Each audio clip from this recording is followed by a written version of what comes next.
Beyaz bayrak havada.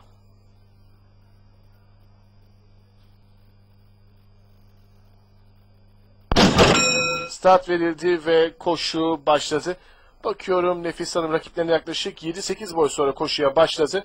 İlk metrelerle birlikte Lüks Hayat kendini öne attı. Koşuya tempo vermeye başladı.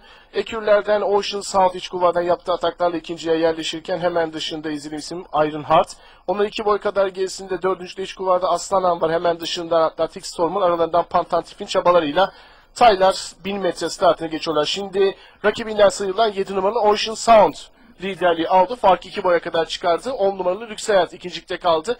Geride üçüncülük için 6 numaralı Iron Heart ve dışında 3 numaralı Atlantic Storm var. Onların 2 boy kadar gerisinde 5. ile 2 numaralı Aslanan sokuldu. Hemen dışında Pantantif'i izliyorum. Onun 2 boy kadar gerisinde bariyer dibinde Gifted Akay sırasıyla son düzlüğe çıkmak üzereyiz. 7 numaralı Ocean Sound son düzlüğe 10 numaralı Lüks Hayat'ın önünde çıkmayı başardı. Geriden 3 numaralı Atlantic Storm'un çabalarını izliyorum. 2 numaralı Aslanan ve aralardan yol bulmaya çalışan 5 numaralı Gifted Akay da var.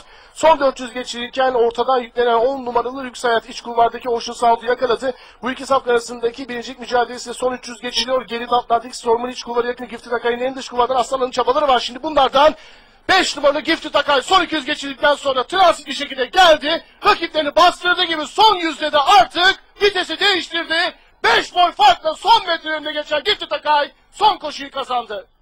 3 numaralı Atlantic Storm ikinci, 10 numaralı Lüks Hayat üçüncü olurken son hamlesiyle 4 numaralı Ayhan Baba da tabelayı tamamladı değerli yarışseverler. İstanbul'da son koşuyu 5 numaralı Gifted Akay Nurettin Şen'le kazandı.